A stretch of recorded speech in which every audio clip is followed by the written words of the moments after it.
맥추절의 중요성이란 제목으로 하나님 말씀 전하기 원합니다. 아주 쉬운 퀴즈를 하나 드리도록 하겠습니다. 금방 맞추실 겁니다.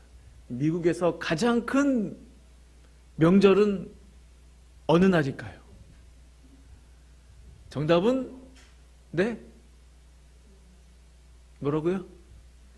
뭐라고 막 얘기하시는데, 미국에서 가장 큰 명절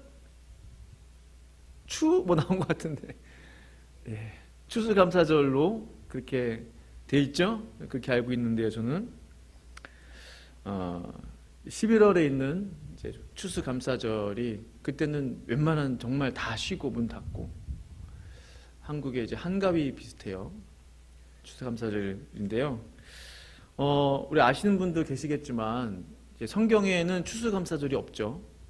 예, 추수감사절을 지켜라, 이제 그런 말씀은 없습니다. 잘 아시는 대로 이제 미국 청교도인들이 이제 그 척박한 땅에서 땅을 일궈서 이제 추수 때가 되어서 하나님 앞에 이제 예물을 드리면서 감사하면서 가족끼리 모여서 이제 친교하고 교제하면서 이제 추수감사절이 이제 시작이 되었는데요. 하나님께서 직접 만드신 절기가 있습니다. 직접 제정하신 절기, 구약에 한해서요. 구약 이스라엘 백성들에게 명령하신 중요한 이스라엘 3대 절기, 6월절, 7.7절, 그리고 초막절이 되겠습니다. 오늘은 이제 맥추절인데요. 맥추절을 7.7절이라고도 부르고 또 오순절이라고도 부릅니다. 그래서 오늘 이제 맥추감사주일 예배로 드리는데, 그 의미가 각각 다 달라요. 조금씩 강조하는 게 조금씩 다릅니다. 근데 이 세 가지 의미가 다 좋아요. 다 은혜가 되고 하나님의 정말 뜻이 있고 그렇습니다. 그래서 오늘 이 세 가지, 한 절기지만은 세 가지로 불리는 절기에 대해서 하나님 말씀 증거하기 원합니다. 자, 첫째, 왜 7.7절인가? 겁니다. 왜 7.7절인가? 쉽게 설명을 해드리면요, 이스라엘 백성들이 출애굽하잖아요. 출애굽한 뒤에 시내산을 향해 출발합니다. 일단 첫 번째 목적지는 시내산이었어요. 시내산을 향해 가는 그 여정, 며칠 만에 도착을 했죠. 대부분의 성경학자들은 이제 46일 만에, 성경적으로 확인을 해보면 46일 만에 도착을 했다고 그렇게 이제 이야기를 합니다. 그리고 하나님께서 3일간을 더 머무르라고 이스라엘 백성들에게 명령을 하세요. 그럼 49일이 되죠. 49일. 49일 안에는 이스라엘 백성들이 지키는 그 안식일이 몇 번이 들어가요? 7번이 들어가죠. 예, 7, 7이 49. 그래서 안식일 이제 7일이 7번이 들어간 7, 7, 49. 완벽한 거예요. 안식일이 7번이 들어간 이제 날짜가 49일이 정확하게 되기 때문에 그 7번째 안식일은 큰 안식일이 되는 거죠. 큰 이제 축제와 같은 안식일이 되는 거예요. 근데 그날 이제 하나님 앞에 세레모니를 하지 않고, 예배드리지 않고 50일째, 하루를 더 더해서 50일째 되는 날 이제 하나님 앞에 예배를 드리고 예물을 드렸던 그 날이 바로 7.7절이 되겠습니다. 근데 그것은 오순절도 돼요. 왜냐면은 오순절이 말 그대로 한자어로 보면은 5일이 10번 있는 거예요. 오순. 그래서 5, 5에 10 순자. 그래서 오순절인데, 그러니까 50일째 되는 날도 똑같이 7.7절과 맞아 떨어지는 거예요, 날짜가. 그래서 오순절이라고도 부르고, 왜 맥추절인가요? 그 시기가 하나님 앞에 이제 첫 농사를 지어서 첫 보리 수확을 하고 나서 이제 예물을 드리는 그 시즌이 이제 그 첫 보리 수확 시즌이거든요. 그래서 맥추절이라고도 이제 부르게 되는 것입니다. 자, 7.7절에 대해서 말씀을 나누고 있는데요. 이 7.7절은 정말 깊은 영적인 의미가 있습니다. 그러니까 그 시내산에서 백성들이 이제 출발한 지 얼마 안 된 거잖아요. 46일째에서 도착하고 3일을 머물고 이제 50일째 되는, 이제 막 하나님의 인도함을 막 받기 시작하는, 하나님께서 공식적으로 이스라엘 백성들에게 나타나신 날, 시내산에서 하나님께서 나타나셨는데 말씀과 그분의 영광과 또 그분의 임재함을 보여주신 날이 바로 7.7절이 되겠습니다. 시내산에서. 이제 그게 이제 증거가 있어요. 사도행전 7장 38절 말씀 보시면 같이 한번 읽어보실까요? 시작. 시내산에서 광야교회에 있었고 또 살아있는 말씀을 받아 우리에게 주던 자가 이 사람이라 라고 했어요. 그러니까 시내산에서 말하던 그 천사와 우리 조상들과 함께 그 시내산에서 있었던 일을 지금 이야기하고 있는데 광야교회에 있었고 라고 합니다. 그러니까 하나님께서 시내산에서 백성들이 다 모였잖아요. 100만이 넘는 그 엄청난 사람들이 어떻게 그 자리에 다 모여있는지 뭐 상상을 할 수가 없지만요, 거기서 하나님 앞에 공식적인 만남의 시간을 가진 거예요. 그 예배는 하나님과의 만남. 예배라는 단어의 원어적 의미가 하나님과의 입맞춤. 굉장히 친밀한 의미가 있는 거죠, 예배는. 그러니까 하나님께서 정말 당신께서 주께서 직접 임재하시고 불로 또 바람으로 또 우레로 목소리로 하나님의 살아계심을 보여주신 장소가 바로 시내산이었는데, 그 시내산의 그 만남이 바로 광야교회라는 것입니다. 이미 하나님께서는 교회를 꿈꾸고 계신 거예요. 지금 이 신약시대에 우리가 지금 예배드린 이 교회 예배, 이미 오래전에, 너무나 오랜 시간 전에 우리 하나님께서 이스라엘 백성들을 출애굽하시면서 교회를 그리고 계셨고 교회를 꿈꾸고 계셨고, 그 첫 번째 교회의 모형이 바로 시내산 광야교회였다는 사실입니다. 그 7.7절이 또 그 시내산에서 백성들이 지키게 되었고요. 그러니까 굉장히 영적인 의미가 있는 것이죠. 하나님으로부터 이 말씀을 받았던 그 시내산 광야교회, 십계명을 받잖아요. 돌판으로 된 하나님의 말씀이 임했던 장소입니다. 하나님의 임재가 어떻게 나타났죠? 시내산의 영교가 자욱하니 여호와께서 불 가운데 거기 강림하심이라. 기본적으로 교회는 이미 광야교회가 교회의 모형이라고 말씀드렸는데요, 교회는 하나님이 임재하시는 곳인 것이죠. 하나님께서 불처럼 강림하시는 곳이 바로 교회가 되어야 된다는 것입니다. 하나님이 임재하셔야 되는 거예요. 그게 진짜 교회라는 거예요. 나팔 소리가 점점 커질 때에 모세가 말한즉 하나님의 음성으로 대답하시더라. 교회는 어떤 곳이에요? 하나님이 말씀하시는 곳이에요. 또 모세가 하나님의 말씀을 대언하는 곳이에요. 커뮤니케이션이 이루어지는 곳이에요. 일방적으로 하나님이 혼자만 말씀하시는 것도 아니고, 일방적으로 우리가 하나님께 기도만 하고 끝나는 것이 아니고, 그 안에 교제가 있는 거예요. 사귐이 있는 거예요, 하나님과. 그 친밀한 예배. 그러니까 광야교회의 그 모형을 보시면 우리가 따라야 하는 교회의 모습을 볼 수가 있는 거죠. 신약시대에도 이따가도 말씀드리겠지만 오순절날 성령이 임하시고 신약교회가 출발했잖아요. 시작됐잖아요.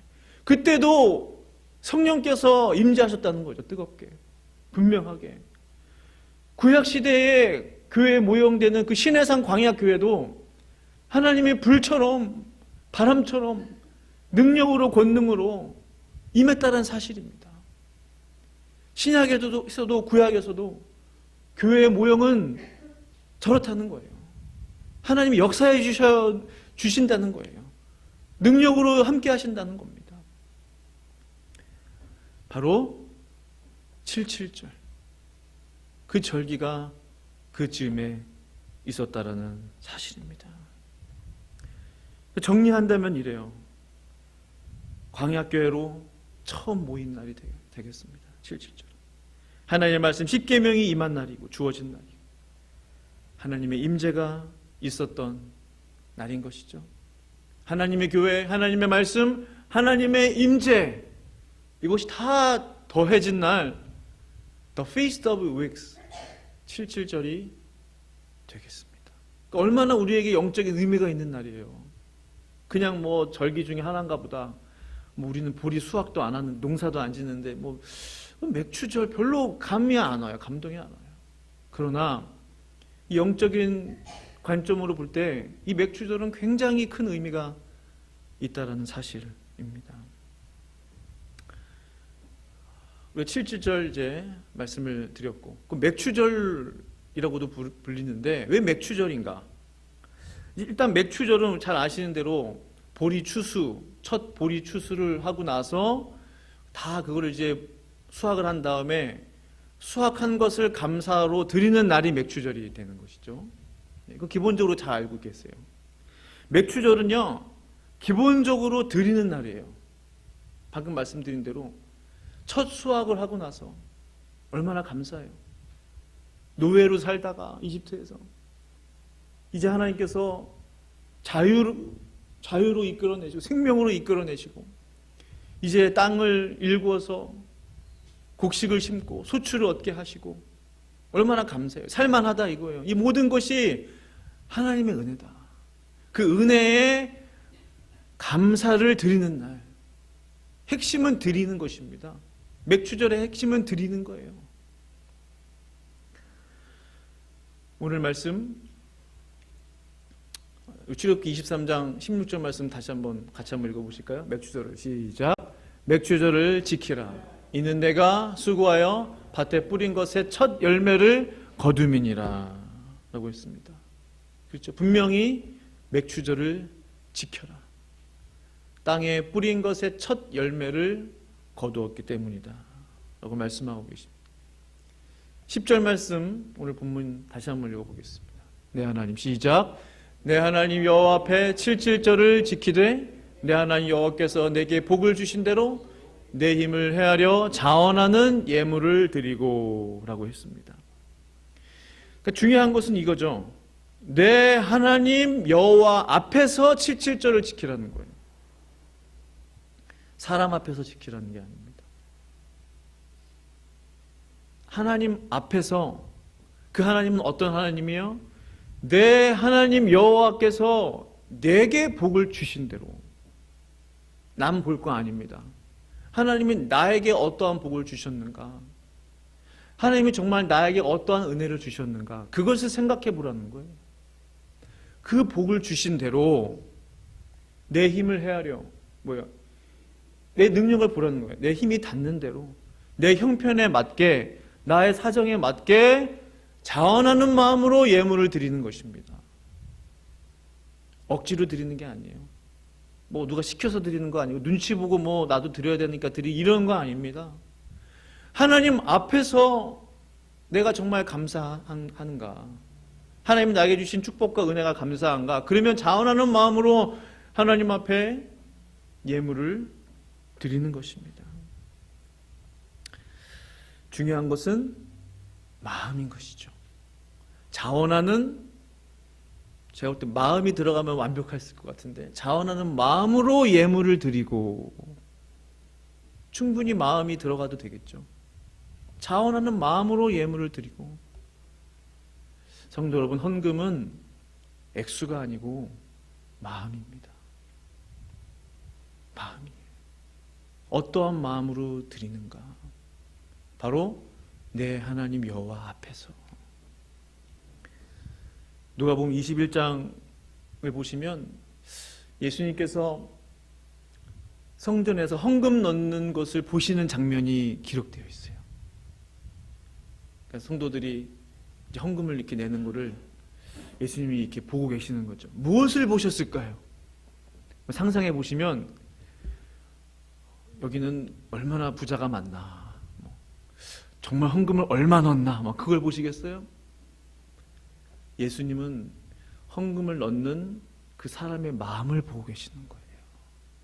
어떠한 마음으로 드리고 있는지, 겸손한 마음으로 드리는지, 자원하는 마음으로 드리는지, 기쁨으로 드리는지, 정말 감사하는 마음으로 드리는지, 아니면 억지로 드리는지, 아니면 자기 이름 내세우려고 드리는지, 그거를 보신다는 말씀이죠. 예수님께서 다 헌금을 적게 내는 사람, 많이 내는 사람, 부자, 가난한 사람 많았을 거 아니에요, 당시에도. 예수님이 유독 칭찬하신 한 사람이 나와요. 그 사람이 누구예요? 잘 아시는 대로 가난한 과부였어요. The poor widow라고 되어 있죠. 그 과부가 낸 헌금은 사실은 가장 적은 거였어요, 액수를 볼 때는. 그런데 예수님께서는 직접 그 여인을 콕 집어서 이 여인이 지금 헌금한 사람, 그 어떠한 사람들보다도 가장 많이 헌금했다라고 말씀해 주신 거예요. 그 내용이 성경에 기록되어 있고 오늘날 이 시간에 하나님의 말씀으로 증거되고 있는 것입니다. 그녀의 마음을 보셨다는 뜻이죠. 액수가 아니라 그 과부의 마음을 보셨다는 거예요. 그 정성을 보셨다는 거예요. 예수님께서 그 마음을 보시고 칭찬하셨다는 사실입니다. 말라기 3장 8절 말씀 보시면 우리가 마음으로 하나님 앞에 예물 드려야 하는 이유에 대해서 또 말씀하고 계세요. 사람이 하나님의 것을 훔치면 되겠느냐? 그런데도 너희는 나의 것을 훔치고서도 우리가 주님의 무엇을 훔쳤습니까? 하고 되묻는구나. 11조와 헌물이 바로 그것이 아니냐. 하나님의 것이 있고 사람의 것이 있습니다. 하나님의 영역이 있고 사람의 영역이 있어요. 모든 것이 마찬가지. 모든 세상 만물이 그렇죠. 절대로 넘지 말아야 할 선이 있는 거예요. 절대로 손대지 말아야 할 것들이 있는 거예요. 그것은 하나님의 것이에요. 우리 부모님들 자녀들 키워보시면 알겠지만 아버지 것이 결국은 다 아들 것 되고 나중에 다 자녀들에게 물려주고 다 할 거지만 아버지의 영역이 다 있잖아요. 아버지 지갑, 엄마 지갑 손대면 어떻게 됩니까? 그런 경험 있으세요 혹시? 모르는 척하지만 부모님도 다 알잖아요. 손댄 자식 얼마 없어졌다. 뭐. 하나님의 것을 손대면 안 된다는 건 마찬가지로. 그것이 바로 11조 헌물이라는 것이죠. 그런데요, 오해하지 말아야 될 게 있어요. 하나님은 뭐 무조건 바치는 것만 좋아하시나 보다. 그것에 초점을 맞추면 안 돼요. 말라기 3장 10절 말씀에 우리에게 주시는 놀라운 약속의 말씀이 있습니다. 우리 하나님 아버지의 본 마음이 느껴지는 부분이에요. 우리 같이 한번 읽어보시겠습니다. 시작. 만물의 여호와가 이르노라. 너희의 온전한 11조를 창고에 들여 나의 집에 양식이 있게 하고 그것으로 나를 시험하여 내가 하늘 문을 열고 너에게 복을 쌓을 곳이 없도록 붙지 아니하나 보라. 아멘. 만군의 여호와가 이르노라. 하나님께서 지금 돈 얘기를 하시는 거예요. 재물 이야기를 하시는 거, 헌금 이야기를 하시는 겁니다. 온전한 11조를 하나님 앞에 드려라. 저것은 하나님의 것이기 때문에 하나님의 창고에 하나님의 것을 드리라는 거예요. 그 종자씨와 같아요. 종자씨까지 배고프다고 다 먹어버리면 심을 게 없는 거예요. 내년에 어떻게 해야 돼요? 굶어야 됩니다. 그것이 하나님의 거예요. 그것이. 하나님의 것을 온전히 하나님의 창고에 들여보아라는 거예요. 나로 시험해봐라는 거예요. 나를 시험해봐라. 내가 하늘문을 열고 너에게 복을 쌓을 곳이 없도록 붙지 아니하나 한번 보라는 거예요. 보라는 거예요. 하나님께서 이 정도로 우리에게 복 주시기를 원하시는데 그냥 복을 주십니까? 하나님의 것을 손대는 사람에게 복을 주시겠습니까? 아버지 지갑에 손을 대는 자식에게 재산 물려주고 싶어요? 똑같다는 거예요. 엄마 지갑 손대는데 누가 괘씸해서 뭐 용돈 주겠어요? 용돈은 다음 달부터 끝이야. 끊기는 것이죠.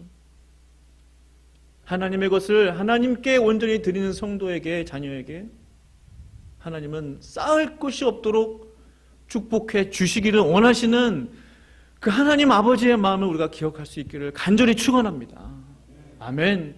저 말씀을 그냥 믿어버리세요. 그냥 믿어버리세요. 내 것이 아니다라는 거예요. 하나님의 것이 있다. 하나님의 영역이 있다는 거예요. 그 영역을 인정해 드리는 것이 참 신앙인입니다. 참 자녀예요. 하나님의 자녀라고 말하면서 아버지의 것을 손대요. 하나님의 아들이라고 딸이라고 말하면서 하나님의 것을 자꾸 손대요. 하나님의 자녀인지 생각해 봐야 되는 것이죠. 마지막으로 이제 맥추절 77절, 또 다른 이름으로 오순절이라고도 부릅니다. 좀 동떨어진 것 같아요. 맥추절 77절은 좀 비슷해 보이는데 오순절, 아까 말씀드린 대로 50일째 되는 날에 하나님 앞에 77절 이제 모임을 예배를 가졌기 때문에 오순절이 딱 그 날짜와 맞아 떨어지는 것이죠.